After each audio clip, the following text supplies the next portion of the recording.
बिस्मिल्लाहिर्रहमानिर्रहीम। अस्सलाम अलैकुम दोस्तों, ऐसी ही सच्ची वाकया सुनने के लिए चैनल को सब्सक्राइब करें। सहाबी रसूल हजरत ज़ैद बिन हारिसा रजी अल्लाह अन्हु ने एक मरतबा सफर के लिए ताइफ से एक खच्चर किराए पर लिया। खच्चर वाला डाकू था।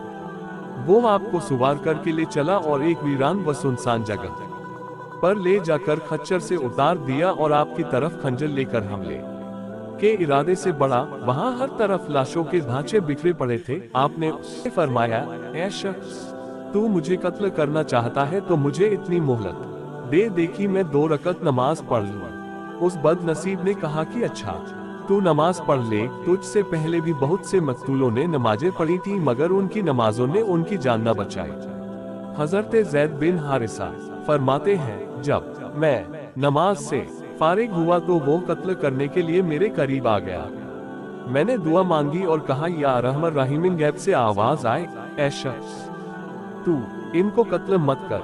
डाकू यह आवाज सुनकर डर कर इधर उधर देखने लगा। जब कोई नजर न आया तो वो फिर मुझे कत्ल करने के लिए आगे बढ़ा। मैंने दोबारा बुलंद आवाज से या रहमान रहीम कहा। फिर गैबी आवाज आए। तीसरी मरतबा जब मैंने या रहमान रहीम कहा तो मैंने देखा कि एक शख्स घोड़े पर सवार है। उसके हाथ में नेजा है और नेजे की नोक पर आग का एक शोला है। उस शख्स ने आते ही डाकू के सीने में इस जोर से नेजा मारा कि नेजा उसके सीने को चीरता हुआ पार निकल गया और वो डाकू जमीन पर गिरकर मर गया। फिर वो सुवार मुझसे कहने लगा कि जब तुमने पहली मरतबा कहा तो मैं 7वें आसमान पर था, जब दूसरी मरतबा तुमने कहा तो मैं आसमाने दुनिया पर था, और जब तीसरी मरतबा तुमने कहा तो मैं तुम्हारे पास तुम्हारी मदद के लिए आ गया। अल्लाह पाक के मुबारक नाम की बरकतों से बड़ी बड़ी मुसीबतें दूर हो जाती हैं। जाहिरी असबाब इख्तियार करने के साथ साथ अल्लाह पाक की बारगाह में अपनी परेशानी दूर होने की इल्तिजा भी करनी चाहिए। बारहा ऐसी गैबी इमदाद हो जाती है कि बंदा हैरान रह जाता है।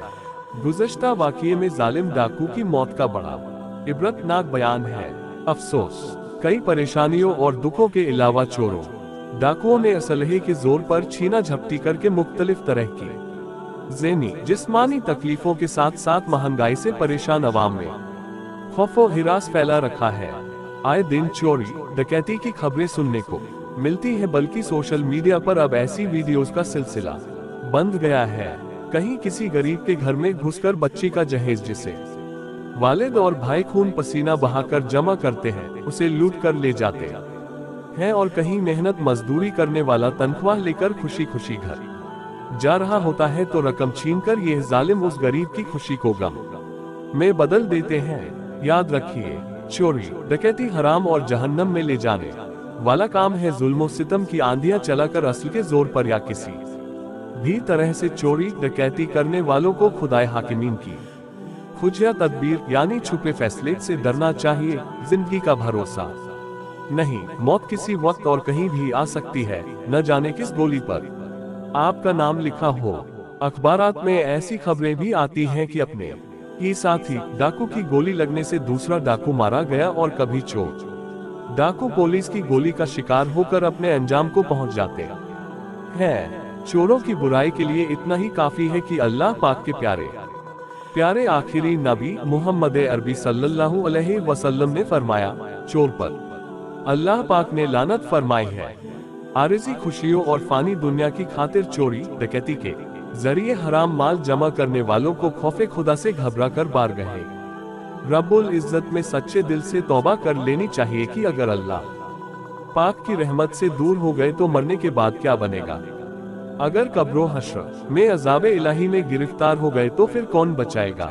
काम खाकर हलाल रोजी कमाने की फिक्र करनी चाहिए। माले हराम से लाखों करोड़ों रुपए हासिल करके ऐश भरी जिंदगी गुजार भी ली, फिर भी एक दिन मरना है। कब्र में मालो दौलत साथ नहीं जाएगा। यकीन ना आए तो किसी मैयत का कफन देख लीजिए। क्या आपने कभी किसी कफन में जेब देखी है? न जाने किस मजलूम की बद दुआ आपके लिए दुनिया व आखिरत की बर्बादी व हलाकत का बाइस बन जाए। चोरों डाकुओं और इस तरह के जुल्मों सितम ढाने वालों की जिंदगी और मौत दोनों बड़ी काबिले मजम्मत होती है। चूहों बिल्लियों की तरह छुपकर जिंदगी गुजारते हैं, बल्कि कभी पुलिस या आवाम के हाथों ऐसी इबरतनाक मौत मारे जाते हैं कि रूह कांप जाती है। वैसे भी इन बदनसीबों के मरने पर लोगों को गम भी नहीं होता। बहुत बड़े वलीउल्लाह हजरत फुजैल बिन इयाज रहमतुल्लाह अलैह तौबा से कब्ल इतने बड़े और खतरनाक डाकू थे कि पूरे के पूरे काफिले को अकेले ही लूट लेते। एक मर्तबा एक काफिला आपके इलाके के करीब से गुजरा, उन्हें वहीं रात हो गई। आप डाका डालने की नियत से जब काफिले के करीब पहुंचे तो बाज काफिले वालों को यह कहते हुए सुना, तुम इस बस्ती की तरफ न जाओ, बल्कि कोई और रास्ता इख्तियार कर लो, यहाँ फुजैल नामी एक खतरनाक डाकू रहता है। आपने जब काफिले वालों की यह बात सुनी तो कपकपी तारी हो गई और बुलंद आवाज से कहा, ऐ लोगो, मैं फुजैल बिन इयाज तुम्हारे सामने मौजूद हूँ, जाओ बेखौफो खतर गुजर जाओ, तुम मुझसे महफूज हो। खुदा की कसम, आज के बाद मैं कभी भी अल्लाह पाक की ना फरमानी नहीं करूँगा। इतना कहकर आप वहाँ से चले गए और अपने पिछले तमाम गुनाहों से तौबा करके राह हक के मुसाफिरों में शामिल हो गए। एक कौल ये है कि आपने उस रात काफिले वालों की दावत की और फरमाया, तुम फुजैल बिन इयाज से अपने आप को महफूज समझो। फिर आप उनके जानवरों के लिए चारा वगैरह लेने चले गए। जब वापस आए तो किसी को पारा 27 सूरतुल हदीद की आयत नंबर 16 की तिलावत करते हुए सुना। कुरान करीम की यह आयत तासीर का तीर बनकर आपके सीने में उतर गई। आपने रोना शुरू कर दिया और अपने कपड़ों पर मिट्टी डालते हुए कहा, हाँ क्यों नहीं, अल्लाह पाक की कसम, अब वक्त आ गया, अब वक्त आ गया। आप इसी तरह रोते रहे और फिर अपने तमाम गुनाहों से तौबा कर ली। हुजूर नबी करीम सल्लल्लाहु अलैहि वसल्लम फरमाते हैं, जिसने मुसलमान को तकलीफ दी उसने मुझे तकलीफ दी, और जिसने मुझे तकलीफ दी उसने अल्लाह पाक को तकलीफ दी। जिसने अल्लाह पाक को तकलीफ दी, बिलाखिर अल्लाह पाक उसे अजाब में गिरफ्तार फरमाएगा। अजीम ताबी बुजुर्ग हजरत मुजाहिद रहमतुल्लाह अलैह फरमाते हैं, जहन्नमियों पर खारिश मुसल्लत कर दी जाएगी तो वो अपने जिस्म को खुजलाएंगे, हत्ता कि उनमें से एक के चमड़े से हड्डी जाहिर हो जाएगी तो उसे पुकारा जाएगा, ऐ फुला, क्या तुम्हें इससे तकलीफ होती है? वो कहेगा, हाँ। पुकारने वाला कहेगा, तू मुसलमानों को तकलीफ पहुंचाया करता था, ये उसकी सजा है।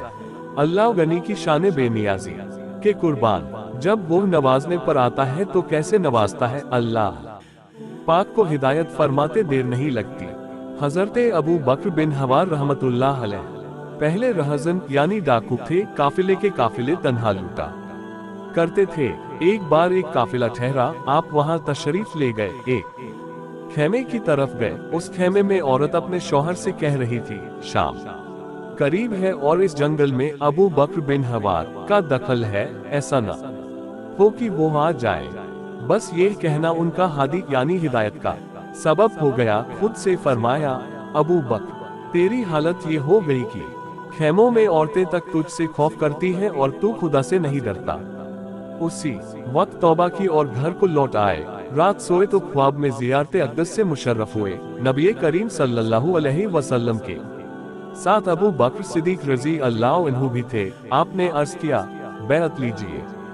इरशाद फरमाया, तुझसे तेरा हमनाम बैअत लेगा। हजरत अबू बकर सिद्दीक ने बैअत ली और अपनी कुलाह यानी इमामा मुबारक उनके सर पर रखी। आंख खुली तो कुलाह अक़दस मौजूद थी। सिलसिले हवारिया आपसे शुरू हुआ।